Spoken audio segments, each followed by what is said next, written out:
The moment you realize someone is about to die is quieter than you'd expect. I was balancing a tray of crystal glasses when that thought hit me, sharp and sudden, like a whisper that didn't belong to me. And for a second, I didn't understand why my hands started trembling or why the room felt too small, too tight, like the air had been pulled out of it. The restaurant was packed, Friday night in downtown Chicago, soft jazz humming through hidden speakers, rich voices blending with the clink of silverware. And I should have been thinking about tips, about rent, about the fact that my shift had already hit hour 11. But instead I was staring at table 12, at the man everyone pretended not to notice, Vincent Hale, because no one said his name out loud, but everyone knew it anyway. The way he sat there in that perfectly tailored black suit, posture relaxed but controlled, like he owned not just the table but the space around it. And I hated that I noticed him. Hated that my eyes kept drifting back because men like him didn't belong in my world, not in a place where I counted dollars and stretched groceries and worked double shifts just to stay afloat. Claire, focus, I whispered under my breath as I stepped closer, forcing a smile that felt thinner by the minute, setting down a glass of water in front of him without meeting his eyes. But I felt it anyway, that quiet weight of attention, like he was observing everything, not just me, but how I moved. How I hesitated, how I noticed things other people didn't. And maybe that's why I saw it, the detail no one else caught. A man at the bar who didn't fit, not because of what he wore, but because of how he held himself. Too still, too precise, his hand brushing under his jacket just long enough to reveal something metallic, something that caught the chandelier light for a split second before disappearing again. My breath caught. Just 1 inch of air that refused to come out. And suddenly every sound dulled. Like the world had stepped back and left me alone with that single realization. This isn't right. This isn't safe. I shifted my grip on the tray, heart picking up speed, telling myself I was overreacting, that people reached for phones, for wallets, for nothing at all. But then he looked up, not at the room, not at the exits, but straight at Vincent, and everything inside me tightened. I should have walked away, should have gone to the kitchen, told someone, called for help. Done anything except stand there frozen between instinct and doubt. But something kept me rooted, something louder than logic, louder than fear, and it whispered the same thing again, clearer this time. Someone is about to die. And when his hand moved a second time, slower now, deliberate, I understood exactly who it was supposed to be. Time did not slow down the way people say it does. It sharpened instead, every detail cutting deeper as my grip tightened around the tray, and my pulse climbed so fast it felt like it was chasing something inside my chest. The man at the bar shifted his weight, subtle, controlled, and I saw it again.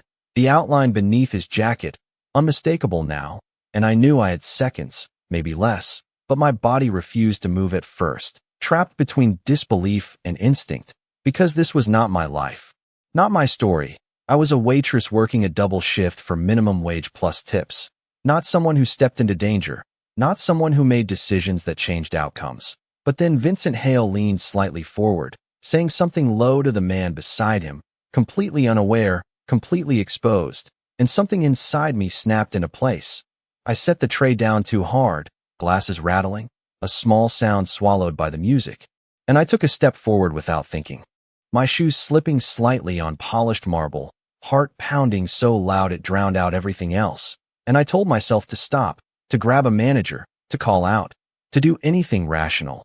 But rational had already fallen behind, left somewhere between the first flicker of metal and this moment. The man at the bar lifted his gaze again, eyes locked on Vincent with a focus that felt wrong, final. And I saw his hand move under the jacket a third time, slower now, deliberate, like he was counting down. And that was when fear hit me fully, not the kind that freezes you, but the kind that burns, that demands action, that leaves no space for doubt. I moved. 1 step turned into 2, then 3, weaving between tables, ignoring the confused looks from guests as I crossed a line I did not even know existed, my breath shallow, my thoughts reduced to a single, urgent command, move faster. And as I got closer, everything became painfully clear, the distance between Vincent and the man, the angle, the timing, all of it aligning in a way that made my stomach twist. I could still turn back, still pretend I had seen nothing, still walk away and let the night unfold without me. But the image of it, The certainty of what was about to happen refused to let me, and before I could think about consequences, before I could even question why I cared, I dropped the last few feet of distance in a rush, my hand reaching out blindly. Finding Vincent's shoulder as I threw my weight forward, he reacted. Instantly, faster than I expected, his body turning with controlled precision, eyes flashing with something sharp and alert, but not fast enough to understand why, not fast enough to stop what I had already set in motion. The impact knocked him off balance, the chair scraping harshly against the floor as we both went down, the world tilting sideways in a blur of movement and sound, voices rising around us. Confusion spreading like a ripple through the room, and for a fraction of a second, everything held, suspended in that fragile space between action and consequence. I heard a sharp crack that did not belong to the music, not loud, not dramatic, just wrong in a way that made the air itself feel thinner. And then there was a sensation I could not immediately place, a sudden warmth spreading through my side, a pressure that stole my breath before I even understood it. My fingers tightening instinctively against Vincent's jacket as I tried to steady myself, but nothing felt steady anymore. He was saying something. I could see his mouth moving, his expression shifting from controlled composure to something raw and unguarded. But the words did not reach me right away, like they were traveling through water, distant and distorted, and I realized I was on top of him, half draped across his chest, the world spinning slowly around us as the room erupted into chaos, chairs scraping, footsteps rushing, voices overlapping in sharp, frantic bursts. I tried to push myself up, to say something, to explain, but my body did not respond the way it should, the strength draining out of me in a way that felt unreal, like I had stepped outside of myself and was watching everything happen from somewhere just out of reach.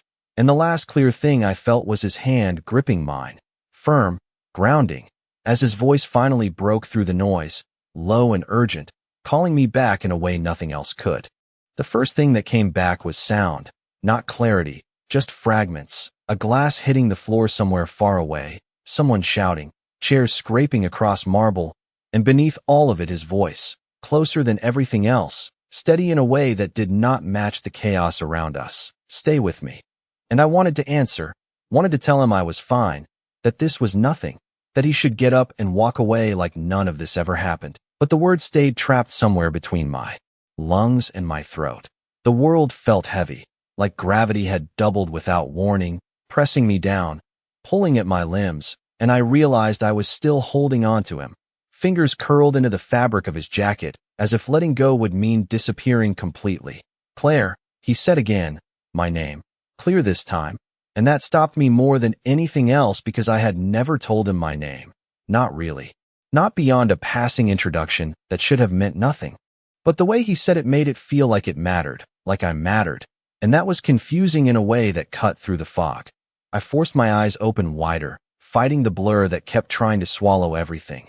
And his face came into focus inches from mine, not the composed man from moments ago, not the quiet observer who controlled a room without raising his voice, but something else entirely, something unguarded, his jaw tight, his eyes sharp and searching like he was trying to hold on to something that was already slipping.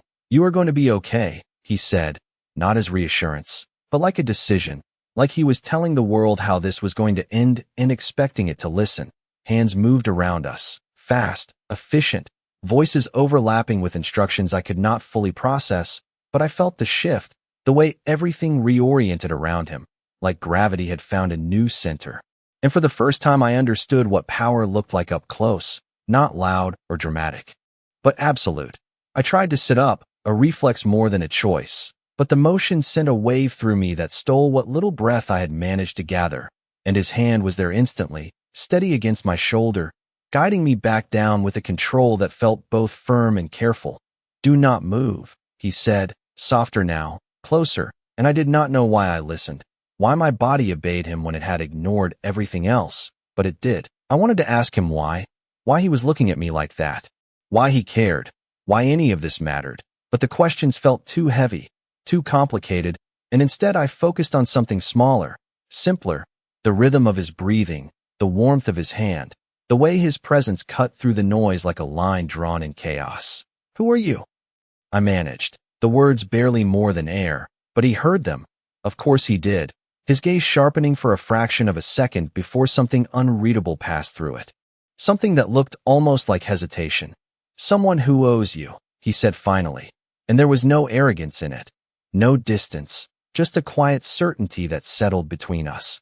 The room tilted again, not as violently as before, but enough to remind me that I was still here, still caught in something I did not fully understand, and I wondered, distantly, how a normal night, a normal shift, had turned into this. How I had stepped from one life into another without even realizing there was a line to cross. "Do not let her close her eyes," someone said from somewhere to my left.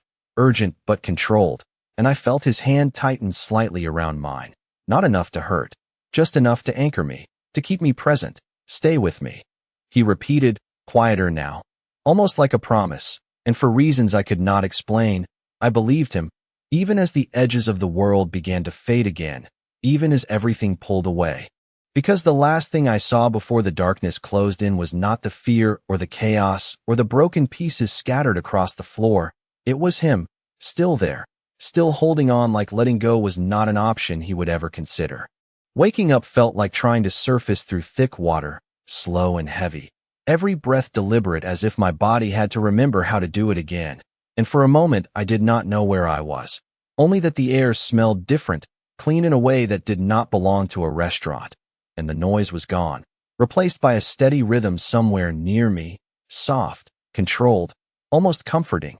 I kept my eyes closed longer than I should have, holding on to that quiet because opening them meant facing whatever came next, and I was not sure I was ready for that yet. But then a memory slipped in, sharp and undeniable. The glint of metal, the sudden movement, the weight of impact, his voice, and my eyes opened before I could stop them. The ceiling above me was unfamiliar, smooth and white, the kind of place that did not belong to people like me. And when I tried to move, a faint pull reminded me that my body was not entirely mine at the moment, that something had changed. Something I had not fully processed yet. "Do not try to sit up." His voice came from somewhere to my right. Low, calm, the same voice that had cut through everything before, and I turned my head slowly, careful this time, until I saw him. Vincent Hale was standing near the window, not sitting, not relaxed, just there, watching, like he had not moved since I lost consciousness, his posture controlled but not distant, his attention fixed entirely on me in a way that made the room feel smaller. "You are awake," he said, as if confirming something to himself rather than asking. And I swallowed, my throat dry, my thoughts still catching up to reality. "Where am I?" I asked, my voice softer than I expected, but steady enough, and he stepped closer, just one measured step, closing part of the distance without crowding me. "Somewhere safe," he replied, and I almost laughed at that, not because it was funny, but because nothing about this felt safe. Not the room, not him, not the fact that I was here at all. "That is not an answer," I said, finding a little more strength in the words, and for a brief second something shifted in his expression, not annoyance, not anger, something closer to respect, like he had expected less from me and was adjusting that expectation in real time. "It is the only one that matters right now," he said, and I turned my gaze away from him, focusing instead on the edge of the bed, the clean lines, the absence of anything familiar, trying to ground myself in something simple, something I could understand. "How long?" I asked, and he did not pretend not to understand the question. "A few hours," he said. "Not long enough for you to forget what happened." And I let out a slow breath, because forgetting had not been an option anyway, not with the memory still sitting so close to the surface, waiting. "I did not do it for you," I said after a moment, the words coming out before I could reconsider them. And there was a silence that followed, not tense, not uncomfortable, just there, like space being given rather than taken. "I know," he said finally, and that surprised me more than anything else, because I had expected him to argue, to claim something, to turn it into a debt I owed or a favor he controlled, but he did not. "Then why am I here?" I asked, turning back to him. And this time he did not look away, did not soften his gaze or hide behind distance. "Because someone tried to end my life tonight," he said, his voice even, measured. "And you changed the outcome of that moment." He paused, just enough to let the weight of it settle. "That makes you important." whether you intended it or not. And I felt that. The shift, the line being drawn without my permission, pulling me into something larger than a single decision. I do not want to be important, I said quietly, because that was the truth, the simple, unfiltered truth that had guided most of my life. Stay small. Stay unnoticed. Stay safe. But something in his expression told me that was no longer a choice I could make. It is not about what you want anymore, he said, not harshly, not with force, just with certainty. And I realized then that the night had not ended when I lost consciousness. It had only changed direction, and I was still inside it, still moving forward whether I was ready or not. The silence after his words did not feel empty. It felt final, like something had just been decided without me being part of the decision. And I hated that. Hated the way my life seemed to shift directions because of one moment I had not even thought through. I pushed myself up slightly this time, ignoring the faint protest in my body, because lying there made me feel smaller than I was willing to be. And his eyes tracked the movement instantly, sharp, calculating. But he did not stop me. Not. This time.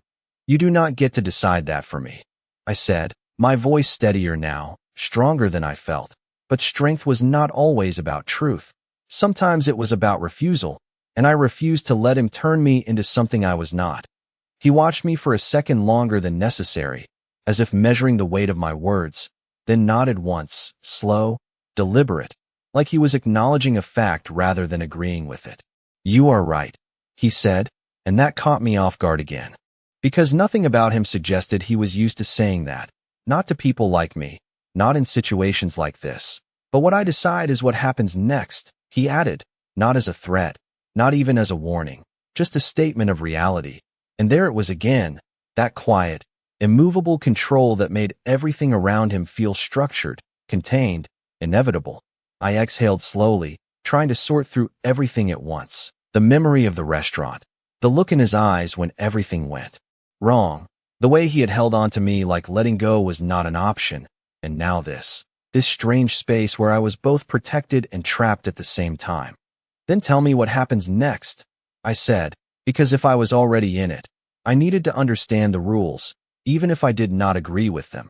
He stepped closer to the bed, close enough now that I could see the details I had missed before, the faint line near his jaw, the subtle tension in his shoulders that had not been there earlier, and something else, something quieter, like restraint.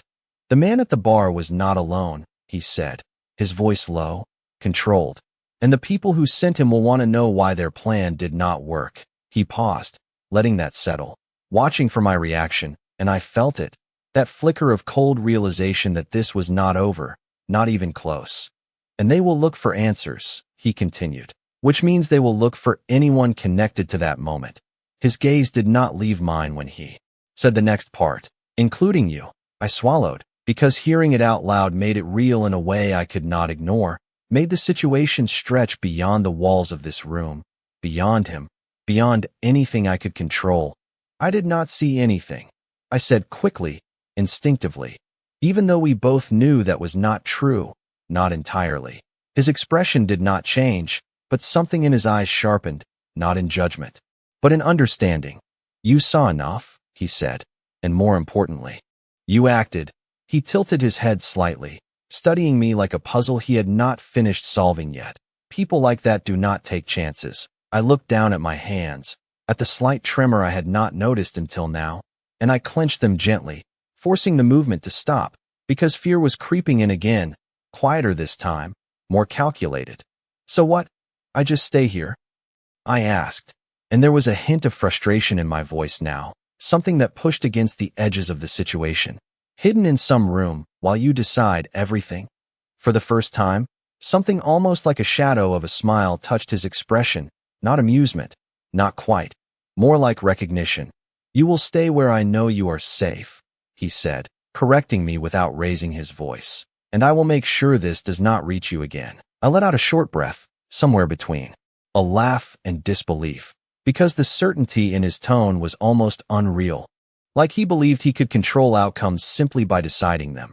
You talk like you can stop everything, I said, and he held my gaze, steady, unwavering. Not everything, he replied, but enough. And the way he said it made something shift inside me. Not trust, Not yet, but something close to it. Something that made me realize that whether I wanted it or not, I had stepped into his world. And stepping back out was no longer as simple as walking away. It should have felt like relief, hearing someone speak with that kind of certainty. But instead it settled in my chest like something heavier, something harder to ignore, because certainty meant control, and control meant I was no longer entirely in charge of what happened to me. I shifted slightly against the pillows, testing the edges of my own strength again, and this time the discomfort was less sharp, more like a reminder than a warning, which meant I was getting better, which also meant I could not stay here forever. I have a job, I said after a moment, my voice quieter now, but no less firm. A life that does not involve any of this. I gestured vaguely between us, meaning the room, him, the invisible lines that now connected everything together. He did not interrupt, did not dismiss it, just listened in that same still way that made it feel like every word mattered more than it should. People will notice I am gone, I added, even though I was not entirely sure who those people were anymore, because most days I moved through the world unnoticed by anyone who was not directly in front of me. They already have, he said, and there was something in the way he answered that made me pause, made me look at him more closely. What does that mean? I asked, and he did not hesitate this time. It means your manager has been informed you are on medical leave, he said, calm, precise. Your shift has been covered for the next 2 weeks. He held my gaze as he continued. And your rent has been paid through the end of the month. For a second, I forgot how to respond, because the words did not fit together in a way that made sense to me. Not in my world. Not in the life I had built piece by piece. You had no right, I said finally, the reaction coming faster than the understanding, because that was what it felt like. Like something had been taken from me, even if it had been replaced with something easier. You are correct, he said again, and that calm agreement only made the frustration sharper. But it was necessary. I let out a breath that felt too loud in the quiet room, running a hand through my hair before letting it fall back to my side, because arguing with him felt like pushing against something solid, something that would not move no matter how much pressure I applied. You cannot just fix everything, I said, softer now, not as a challenge but as a statement, because that was the truth I knew, the one I had lived with for years. I am not trying to fix everything, he replied, his tone unchanged. I am removing variables. I frowned slightly. The word's unfamiliar in this context, and he seemed to notice. Anything that can be controlled should be controlled, he explained, as if it were obvious. It reduces risk. I shook my head, a small movement, but enough to show that I did not agree, because life did not work like that, not for people like me, not for anyone really. But I understood something else in that moment, something that mattered more than agreement. This was how he survived, how he stayed ahead, how he kept people like the man from the bar from succeeding. And what happens when something cannot be controlled? I asked, because that felt like the real question, the one that mattered. For the first time since I woke up, he did not answer immediately, his gaze shifting slightly, not away from me, but inward, like he was considering something more carefully than before. Then you adapt, he said finally, and there was a weight to it this time, something quieter, something that hinted at experience rather than theory.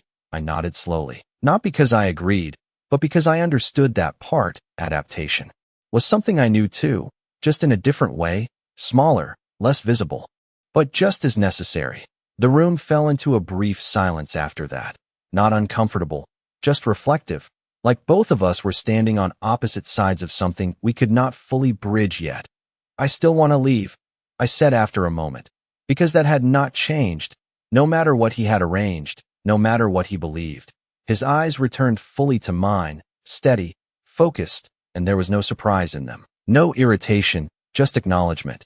You will, he said, and for a second I thought he meant it, thought he was agreeing to let me walk away, but then he added, when it is safe. And there it was again, that condition, that line he drew that placed him between me and the rest of the world. I held his gaze, searching for something that would tell me this was temporary, that this was not the beginning of something I could not control, but all I found was certainty, quiet, unwavering certainty. And the realization settled in slowly, like something inevitable, that leaving was no longer just about walking out the door, it was about surviving everything that followed. It was the quiet that unsettled me the most, Not the tension, not the fact that I was in a place I did not recognize with a man I barely knew, but the silence that followed his last words, like the room itself was waiting to see what I would do next. And for the first time since I opened my eyes, I realized something uncomfortable. I had no plan. I had always had one. Even when things fell apart, even when life pushed harder than I was ready for, there was always a next step, a shift to pick up, a bill to pay, a way to keep moving. But this was different, because this was not something I could outwork or outlast. This was something that had already changed the direction of everything without asking for permission. I swung my legs slowly over the side of the bed, ignoring the way my body hesitated, not in pain, but in caution, like it was reminding me I was not fully back to myself yet, and I stood, steadying myself against the edge for a second longer than I wanted to admit. He noticed immediately. Of course he did, his attention shifting with precision, but he did not step forward, did not stop me, just watched, and that somehow made it harder, because it meant he was letting me make my own choice, even if he already knew the outcome. I am not staying here, I said, more to myself than to him. But the words carried anyway, settling into the space between us like a line drawn in quiet defiance. I took a step forward, then another, testing my balance, my strength, proving to myself that I could still move, still act, still choose. And when I reached the door, my hand hovered over the handle for just a second before I turned it. It did not open. I frowned, pulling it again, slower this time, as if the first attempt had been a mistake, but the result was the same, solid, unmoving, controlled. It is locked, I said, not turning around yet, because I already knew the answer. I just needed to hear it. Yes, he replied, and there was no hesitation, no apology, just the truth stated plainly. I closed my eyes briefly, exhaling through the frustration that rose too quickly, because that was what this was, not safety, not protection, control, his control, and I turned back to face him, my grip tightening slightly on the handle before I let it go. You said I could leave, I said, keeping my voice level even though it wanted to sharpen, wanted to push harder. I said you will leave when it is safe, he corrected, stepping closer now, not threatening, not aggressive, just present, and somehow that made the distance between us feel even smaller. And you decide when that is, I replied, already knowing the answer but needing him to say it, needing to hear how far this control went. Yes, he said, without hesitation, and there it was again, that certainty that did not bend, did not negotiate, did not pretend to be anything else. I laughed softly, not because it was funny, but because it was the only reaction that did not feel like giving in or pushing too far, and I shook my head slightly, trying to process it, to fit it into something I understood. You do not even hear yourself, I said quietly, meeting his gaze. You are talking about my life like it is something you can manage, like it is a situation you can contain. His expression did not change, but something behind it shifted, something quieter, more deliberate, and he held my gaze with the same intensity he had in the restaurant, the same focus that had made everything else fade away for a moment. Because right now, it is, he said, and the words landed heavier than anything else he had said so far, not because they were loud, but because they were true in a way I could not easily argue with. I looked away first this time, not out of defeat, but because I needed space to think, to breathe, to understand what my next move was supposed to be when the usual paths were gone. This is not going to work, I said after a moment, softer now, more honest than defiant, because fighting him head-on felt like running into a wall that was not going to move. Then we will find a way that does, he replied, and there was something in that, something unexpected, not control, not entirely, something closer to compromise, or at least the possibility of it. And I realized then that this was not just about leaving anymore. It was about figuring out how to exist in a situation I had never asked for, with a man who was not used to being told no, and somehow, against all logic, had not ignored me when I said it. For a moment, neither of us moved, the air between us holding something unspoken, something that had shifted without either of us naming it. And I realized I was still standing by the door, my hand no longer on the handle, but not fully at my side either, like part of me had not accepted that it would not open. I turned away from it slowly, not because I agreed, but because standing there felt pointless, Like arguing with a wall that did not need to defend itself. I walked back toward the bed.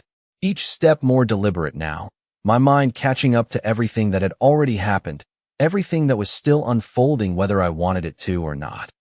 You said people would come looking, I said, breaking the silence again, because that part mattered more than anything else, more than control, more than pride, more than the locked door. How long do we have? He did not hesitate, which told me he had already asked himself that question long before I did. They will not move immediately, he said, his tone measured. They will want to understand what went wrong first. He paused slightly, his gaze steady on mine. But they will not wait long either. I nodded slowly, processing it, trying to place myself within that timeline, within something I could plan around, because that was what I knew how to do: adapt, adjust, survive. And your people? I asked, because if I was already inside this, I needed to understand all of it, not just the parts he chose to show me. Something shifted in his expression again, not defensive, but more guarded this time, like I had stepped closer to something that was not usually shared. They are already handling it, he said, and the way he said it made it clear that whatever that meant, it was already in motion, already beyond my reach. I exhaled quietly, glancing around the room again, really looking. This time, the clean lines, the absence of personal details, the quiet efficiency of everything. And it hit me that this place was not just safe, it was controlled in every possible way, designed to eliminate uncertainty, to remove variables, just like he said. This is not a hospital, I said, more to myself than to him. But he answered anyway. No, he confirmed, and that was all he offered. No explanation, no justification, just the truth. And somehow that made it easier to accept, easier than if he had tried to dress it up as something it was not. I sat down on the edge of the bed again, slower this time, more aware of my body, of the way it responded, and I let my hands rest in my lap, grounding myself in something physical while my thoughts continued to race ahead. You are not worried, I said after a moment, looking up at him again, because that was the part that did not make sense, not fully, not yet, not the way I would be. He studied me for a second, like he was deciding how much to say, how much I needed to hear versus how much I could handle. Worry does not change outcomes, he said finally. It only distracts from them. I almost smiled at that, not because it was comforting, but because it was so completely opposite of everything I had ever believed, everything I had ever done. Worry had always been part of survival for me, a way to stay ahead, to anticipate problems before they happened. Maybe for you, I replied quietly. For me, it is how I stay ready. His gaze softened just a fraction, not in pity, not in condescension, but in recognition, like he understood that difference, even if he did not share it. Then stay ready, he said, and there was something in the way he said it that felt less like an order and more like permission, like he was acknowledging my way of doing things without trying to replace it. The room fell quiet again after that, but it was a different kind of quiet now. Not tense, not uncertain, just still. Like two separate worlds had collided and were now trying to find a way to exist in the same space without breaking apart. I leaned back slightly, letting out a slow breath I had not realized I was holding. And for the first time since everything started, I allowed myself to think beyond the immediate, beyond the next few minutes, beyond the next decision. If they come, I said, my voice steady again, I am not going to hide behind you. His eyes locked onto mine immediately, sharp, focused. And there it was again, that intensity that made everything else fade for a moment. You will not have to, he replied, and something about the way he said it made my chest tighten slightly, not with fear, not entirely, but with the realization that whatever was coming, whatever I had stepped into, was not something I could face alone anymore, whether I wanted to or not. The way he said it should have reassured me, but instead it left something unsettled in my chest, like I was standing at the edge of a decision I had not agreed to make, and I realized I was gripping the edge of the bed tighter than necessary, my fingers curling against the fabric as if grounding myself in something real. I released it slowly, forcing my hands to relax, because showing that kind of tension in front of someone like him felt like giving away too much, even if he had already seen more than I wanted. You talk like you already know what is going to happen, I said, my voice quieter now, not confrontational, just searching, because that was the part one could not reconcile, the certainty the control, the way he moved through everything like outcomes could be shaped if you were strong enough to enforce them. He did not answer right away, which told me the question mattered more than the others, that it touched something deeper than strategy or control. I know patterns, he said finally, his tone measured, and people tend to follow them. He stepped closer to the window as he spoke, glancing out briefly before looking back at me. When something fails, they correct it. When something unexpected happens, they investigate it. His gaze settled on mine again, sharper now. And when someone interferes, they remove the interference. The words landed heavier than I expected, not because they were dramatic, but because they were simple, direct, and impossible to misunderstand. I nodded slowly, absorbing it, feeling the edges of fear sharpen into something more focused, more defined, because vague danger was harder to face than something you could actually name. So I am the interference, I said, not as a question, just acknowledging the reality of it. Yes, he replied without hesitation, and there was no cruelty in it, no blame, just truth. And somehow that made it easier to accept, even if it did not make it easier to live with. I leaned back, slightly, letting out a slow breath as I stared at the ceiling for a moment, tracing the lines there like they could offer some kind of answer, some kind of direction, but all they did was remind me how far removed this place was from anything familiar. I have spent my entire life trying not to stand out, I said quietly, the words coming before I could stop them. Trying to move through things without becoming part of them. I let out a soft, humorless breath, and now I am apparently the center of something I do not even understand. He watched me closely as I spoke, not interrupting, not correcting, just listening in that same focused way that made it feel like nothing I said was wasted. You are not the center, he said after a moment, and I looked at him again, a slight frown forming because that was not what it felt like. Then what am I? I asked. There was a pause, brief but deliberate, like he was choosing the answer carefully. You are the variable that changed the equation, he said, and something about the way he phrased it made the situation feel even larger, even more structured than I had imagined, like I had stepped into something that had rules I did not yet understand. I shook my head slightly, pushing myself to sit up straighter, to regain some sense of control over my own position, because sitting here and letting him define everything was not going to work, not for me. Then maybe I change it again, I said, meeting his gaze, and for the first time since I woke up, there was something like a challenge in my voice, not reckless, not careless, just firm. His eyes narrowed just slightly, not in anger, but in focus, like he was reassessing something about me, something he had not fully accounted for. That depends on what you are willing to risk, he said, and there it was, the line drawn again, not to control me this time, but to make me see the weight of the choice in front of me. I held his gaze, not looking away. Because if this was the reality now, if this was the space I was in, then I needed to face it fully, not half-step around it the way I had always done with everything else.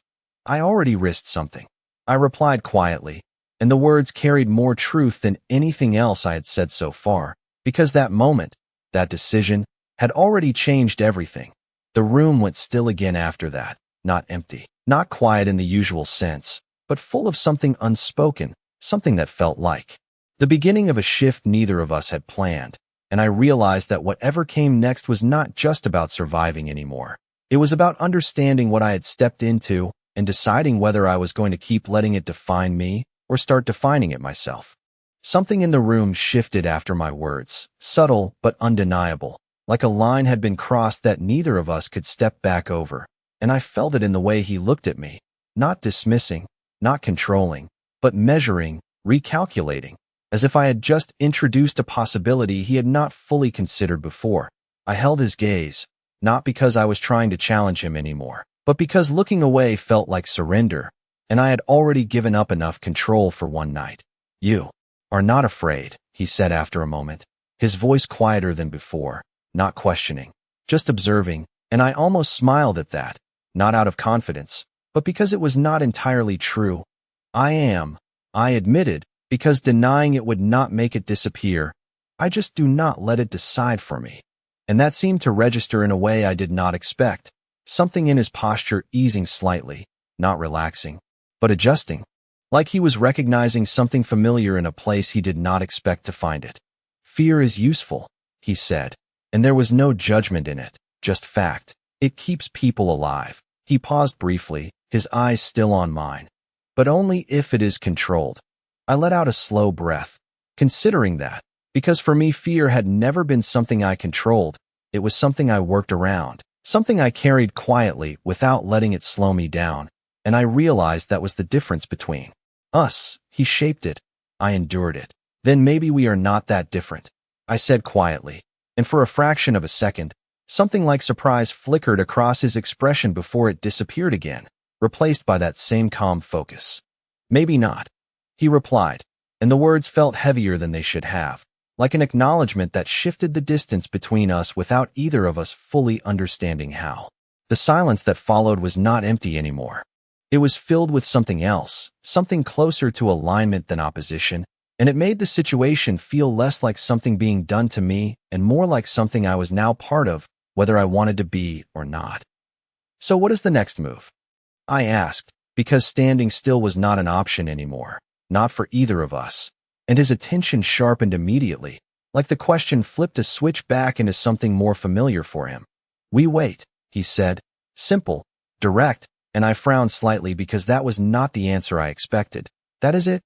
I asked, unable to keep a hint of disbelief out of my voice. We just sit here and hope nothing happens. His expression did not change, but there was something in his eyes that suggested I was missing the point. We do not hope, he said, stepping closer again, his presence filling the space without overwhelming it. We prepare, and I felt that, the shift in tone. The way the word carried weight beyond its simplicity. For what? I pressed, because if I was going to be part of this, I needed more than vague answers. He studied me for a moment, longer than usual, like he was deciding how much to reveal, how much I was ready to hear.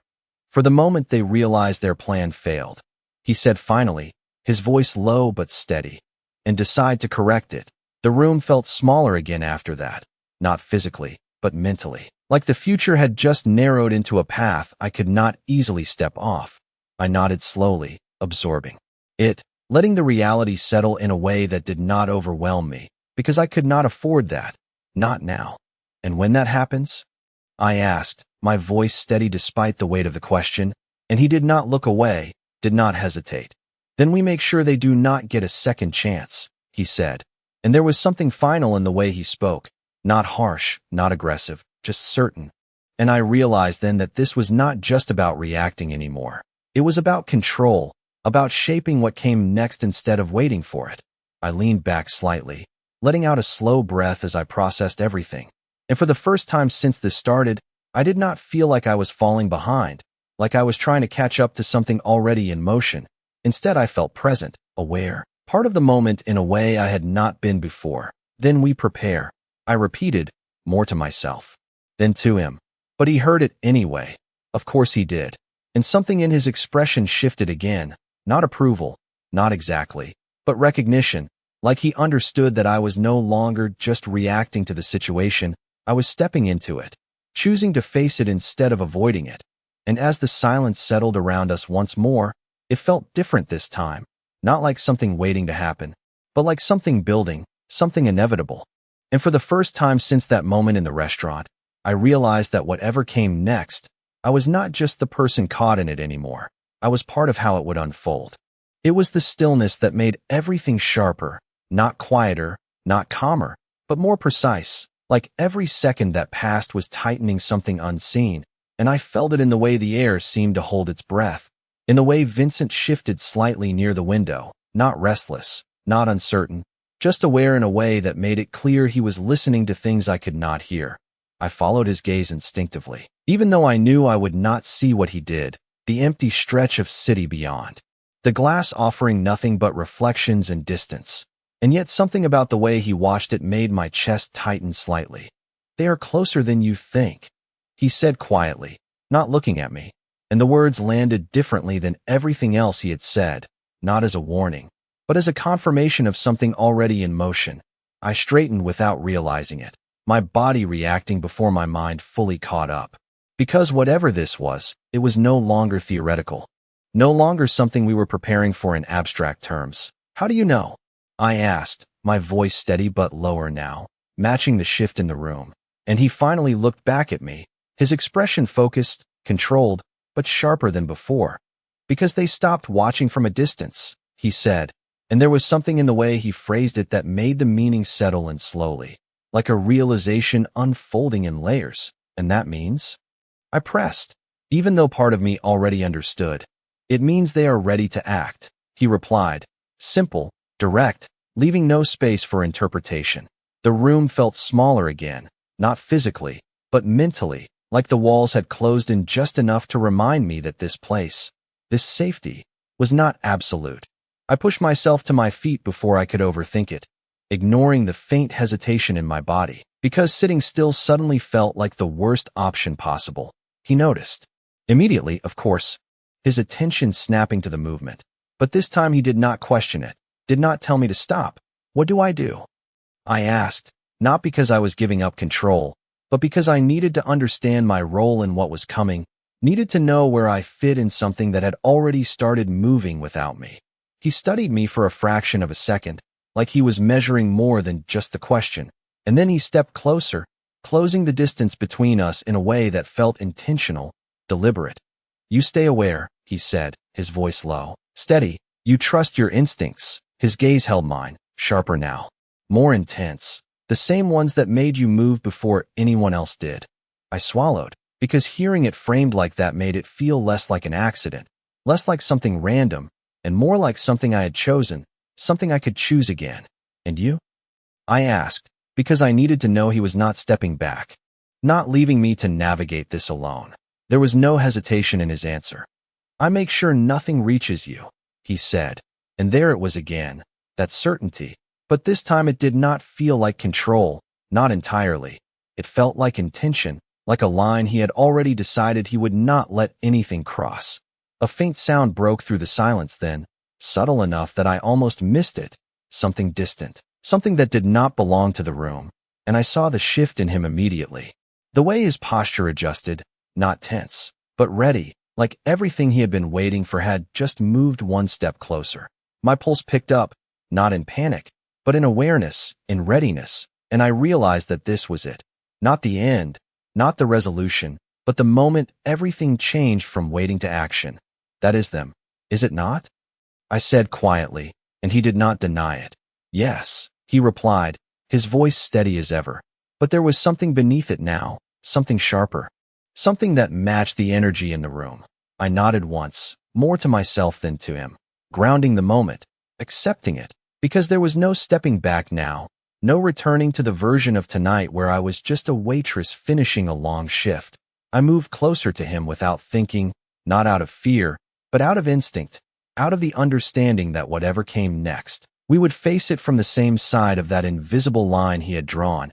And as the quiet stretched for one last second before breaking, I realized something that settled deeper than anything else so far. I had not just stepped into his world, I had chosen not to walk away from it when I had the chance, and that choice was about to define everything that came next. The sound did not come again right away, and that somehow made it worse, the pause stretching thin like something waiting just beyond reach, and I felt it in my chest, in the way my breath slowed without my permission, in the way every small movement suddenly felt louder than it should.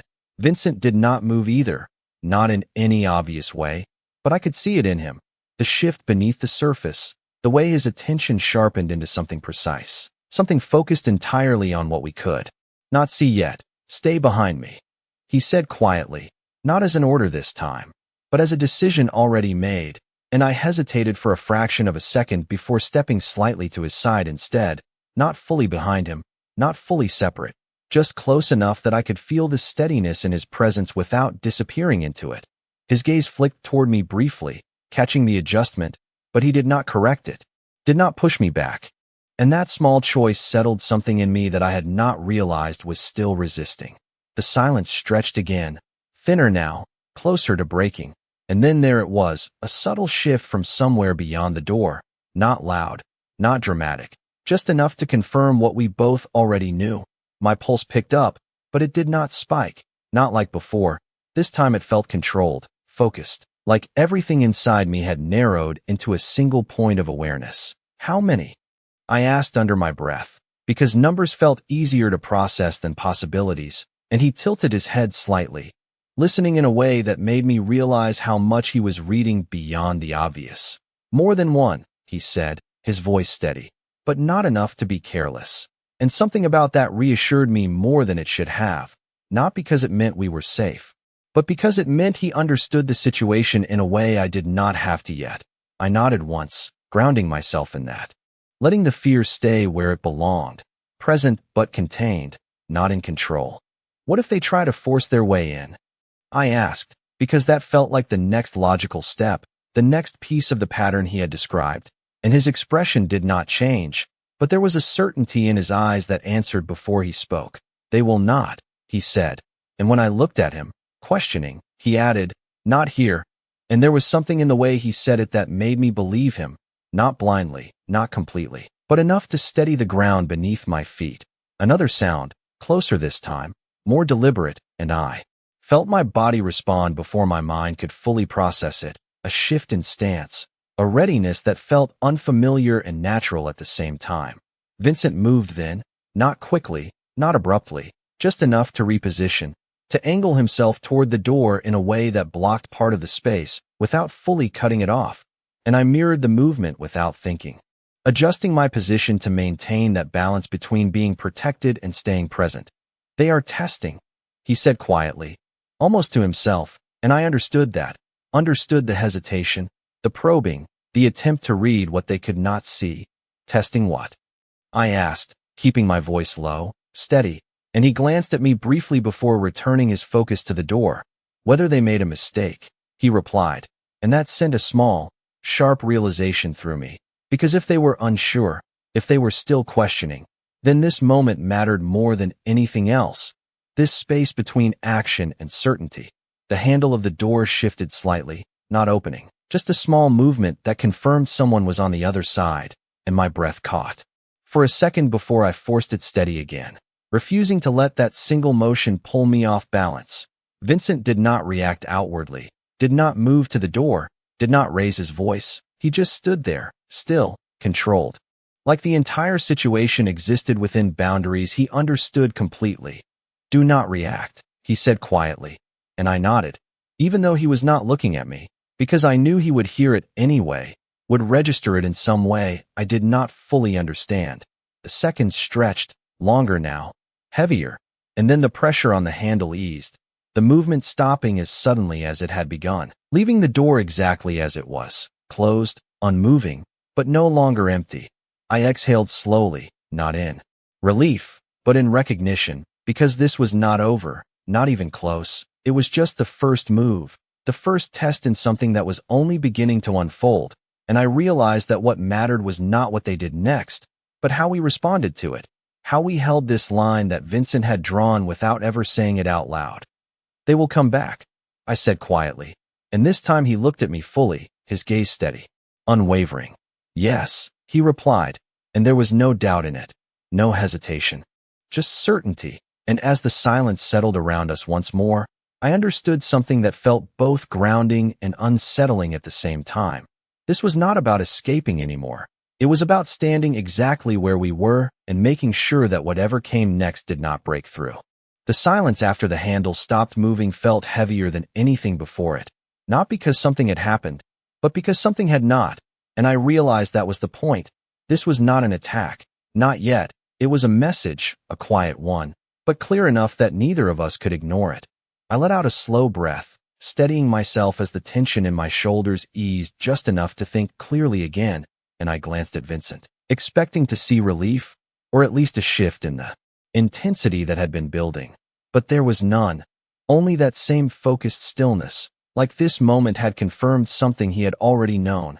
"They know I am here," I said quietly, not as a question, but as a realization that settled deeper the longer I sat with it. And he did not correct me. "Yes," he replied, his voice low, measured. "And now they know you are not alone." And something about that changed the weight of everything. Not lighter, not safer, but clearer. Like the uncertainty had narrowed into something more defined. I moved away from the door then, stepping back into the room fully, no longer hovering at the edge of leaving, because that option had already passed without me noticing. And I understood that now in a way I had not before. So this is it, I said, glancing around the room again, but seeing it differently this time, not as a temporary place, not as a waiting point, but as the center of something that had already begun. We wait for them to come back and try again. He shook his head slightly, the smallest movement, but enough to shift the direction of the moment. No, he said, and when I looked at him, there was something new in his expression, not just control, not just certainty, something more deliberate, something that felt like a decision being made in real time. We do not wait. He continued, stepping closer, his presence grounding in a way that felt less like restraint and more like alignment. We move first. I blinked, the words catching me off guard, because that was not what I expected, not after everything he had said about patterns and reactions. You just said they are watching, I replied, trying to follow the shift, to understand where this was going. Would that not make moving riskier? His gaze held mine, steady, unwavering, and there was no hesitation when he answered. It makes waiting more dangerous, he said, and the logic settled into place faster than I expected, because it made sense in a way that cut through the fear, through the uncertainty, through everything that had been building since the restaurant. I nodded slowly, processing it, feeling the shift inside myself match the one in him. Because this was no longer about reacting, no longer about surviving what came next. It was about shaping it, stepping into it with intention instead of being pulled along. Then what do? I asked, and this time there was no hesitation in my voice.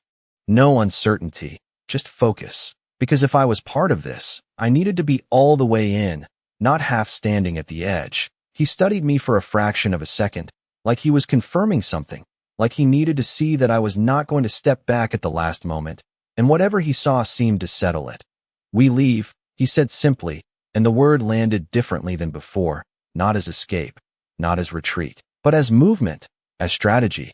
I glanced toward the door instinctively, then back at him, because leaving did not feel simple anymore, not with what we had just experienced, not with what was still out there. And if they are waiting? I asked, because that possibility had not disappeared just because we chose to move. His expression did not change, but there was something in his eyes now, something sharper, more resolved. Then they will learn something, he said, his voice low, controlled. The same way you did tonight. He paused just long enough for the meaning to settle.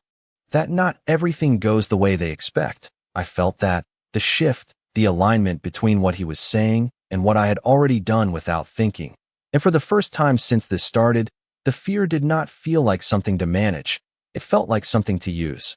I straightened slightly, matching his focus, his readiness, because whatever came next, I was no longer just the person caught in the middle of it. I was part of how it would unfold. Then let us move first, I said, quietly, and the words did not feel forced, did not feel out of place. They felt right in a way I had not expected. He held my gaze for a moment longer, something unreadable passing through his expression before it settled back into that same controlled calm. And then he nodded once, deliberate, final, and as we turned toward the door together, I realized something that settled deeper than anything else so far. I had not just stepped into his world. I had chosen to stand beside him in it. And whatever came next would not just define him, it would define me too.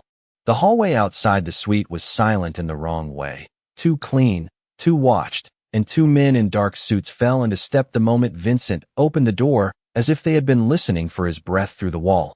I walked beside him toward the service elevator, forcing my body to keep pace through the ache in my side. And when the metal doors reflected us back at me, I almost did not recognize the girl staring out from the polished surface, pale and stubborn in a waitress uniform hidden beneath a borrowed coat, standing next to a man who made even stillness feel dangerous. You can still send me away, I said quietly, because the question had stopped being about defiance and become about consequence. But Vincent did not soften when he looked at me, did not offer comfort he did not believe in. It became your problem the moment you chose not to look away, he said. And when the elevator began its slow descent, I asked the thing that had been pressing against my ribs since the restaurant. Why me? Why keep me close when men like him had guards, money, safe houses, entire systems built to contain risk? His answer came without hesitation, low and exact.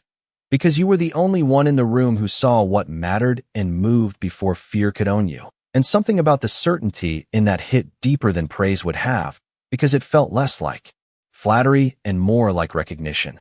The doors opened onto the underground garage, cold air and the smell of concrete rolling in at once. And the instant we stepped out, I felt Vincent change beside me, becoming sharper, quieter, like every instinct in him had turned toward the dark. The black sedan waiting 3 rows ahead should have looked like safety, but the reflection in its side window moved a fraction before the real shadow behind the left pillar did, and the same cold warning that had found me in the restaurant snapped through me again. "Left," I said, and Vincent reacted before the word had fully left my mouth, pulling me behind the elevator wall as the first shot cracked through the garage and burst the windshield into bright glass. Everything fractured after that into sound and motion. One guard dropping behind a parked SUV, another firing back. Vincent already cutting toward the angle of attack with a precision that made panic feel clumsy by comparison. I should have frozen, but I did not. Not this time. And when I saw a second man break from near a maintenance cart, reaching not for Vincent, but for something low beside a van tire, I pointed before I even understood it. There. And one of Vincent's men kicked the object away a heartbeat before a muffled blast punched smoke and dust through the row of cars. It had been a layered trap, bullets to pin us, explosives to finish it, and the realization chilled me more than the gunfire did.